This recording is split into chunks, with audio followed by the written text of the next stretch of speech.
Sometimes I forget to use my crutches. The doctor says use them everywhere. Don't completely fracture your femur. So I need to remember. Okay, I don't have any notes. I haven't thought this through. But first thing I want to do is introduce the Oregon Convention team, and I'll start out with Kathy Del Ceso, Wendy Comstock, Mark, Jan and Ray Nelson, Charlie Marie Feris, Ardell Frick, where's Marion? Marion Bauman. These are the people that are here today. There's a few more up in Portland enjoying the moist weather up there. But these are the folks that are really putting on this show and working really hard. So in advance, I wish to thank you for all the hard work you've already put in.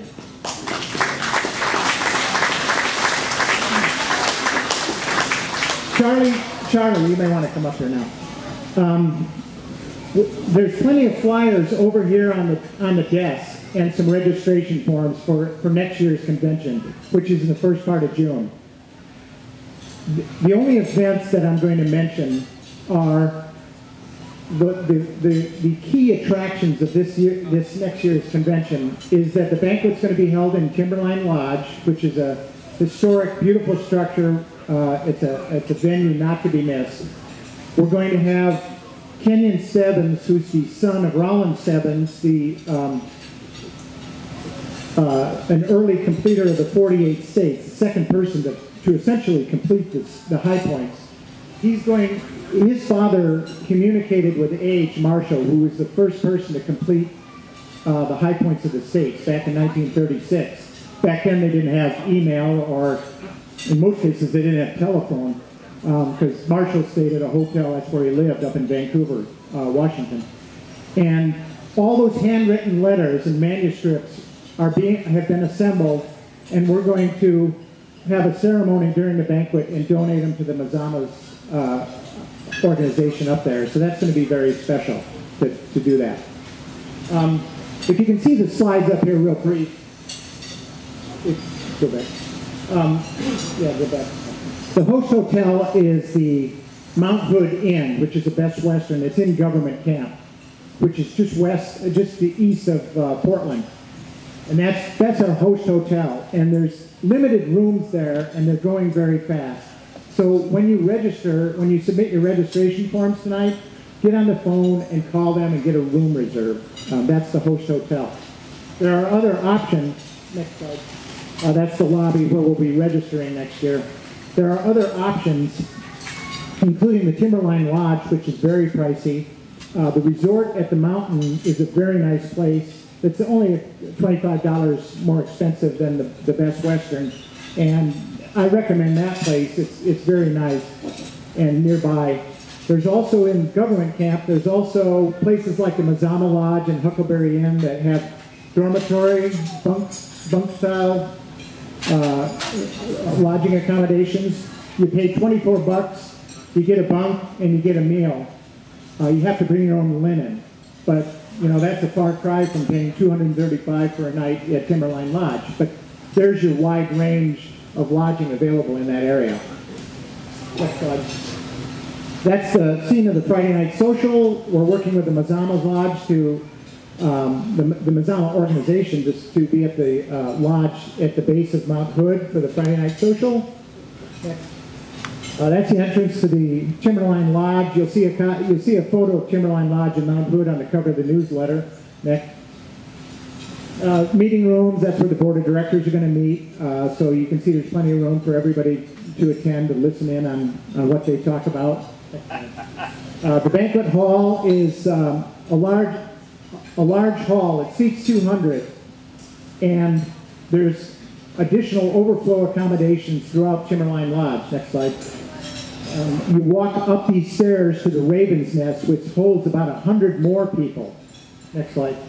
And it's a really nice room. We're going to have audio hookup, and then when the program begins, anybody that's up there can come down, and we'll have seating down below for the program. So nobody's going to miss out on the program. It's just a matter of where you want to seat. So get your registrations in early. Also, here's a photo of the Mazama Clubhouse, which is in Portland. Next slide. Inside they have a tremendous library and tremendous archive of mountaineering books and old manuscripts. Next. A lot of these manuscripts are very valuable and very historic about mountaineering history, especially in the Pacific Northwest, and also about high pointing. And they're kept in, they actually have an archivist on staff that maintains all these documents. And this is where all of the letters from the Stebbins family will end up in that vault. Next.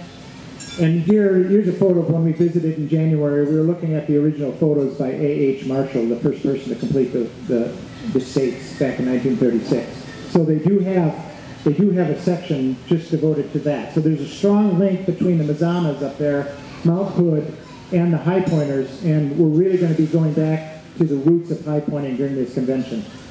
And with that, I'll turn it over to Charlie, who can talk a little bit more about the color of Portland.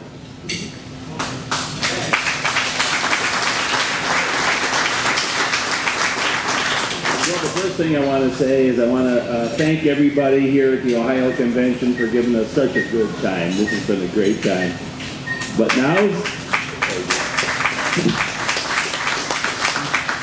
now is the time to think about the future, next year, 2012, and we will be in Portland. I love Portland. I love Mount Hood. I've done it many times, and I just want you all to share in this. And there's a lot going on in Portland. Now, what I would strongly recommend, there's a lot of difference between our upcoming convention in Portland in 2012 and previous conventions, because I want all of you who wish to climb the mountain to be able to do it. And the only way to do that is to get there early. I really urge everybody to get to Portland on the week before, or at least several days before the convention starts on Thursday. And that will give you an adequate opportunity to do the mountain.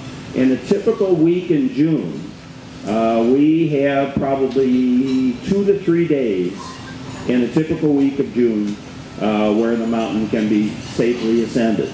So by arriving there early, you can take advantage of plenty of time flexibility to do it. We're arranging for those that want to arrive early in Portland. I would suggest staying at the 2 host hotels on the outskirts of Portland, the Monarch Inn or the Days Inn, and gives easy access to downtown Portland. And we're scheduling activities in town hikes, and a walking tour of microbreweries. Portland is, in addition to its other quirkiness, and Portland is noted for its quirkiness, you see Keep Portland Weird bumper stickers everywhere. And the microbrew thing, we have 35 microbreweries, more than Munich. Can you believe it? So, at any rate, we won't be able to do all 35, but we should do 4 or 5 of them, with possible stops at REI and the famous Powell's bookstore, which has been called the world's largest bookstore along the way. In addition to that, we'll be having some in-town hikes. We have little pockets of wilderness within the city, and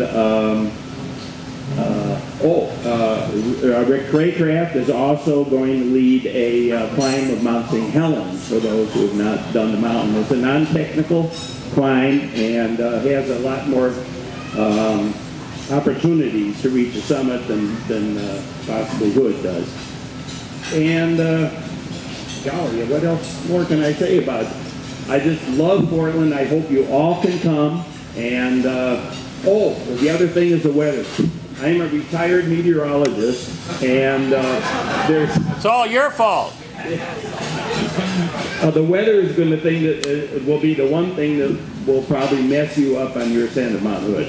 And we have a little box in the latest bulletin that John has put out, a little box that has my phone number in it. And I would urge you to call me and at home. I'll answer the phone and give you a mountain weather forecast.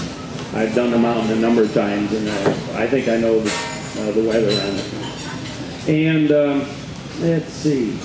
So what else can I say? I think I'm pretty well set. Oh, does anybody have any questions about the climb or about the city?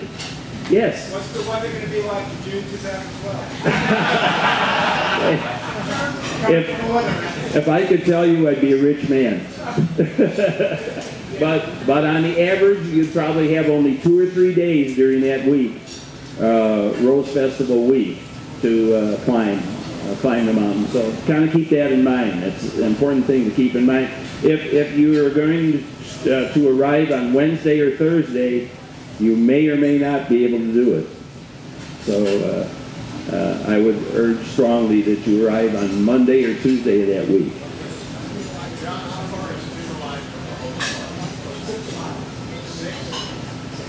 Yeah. Yeah.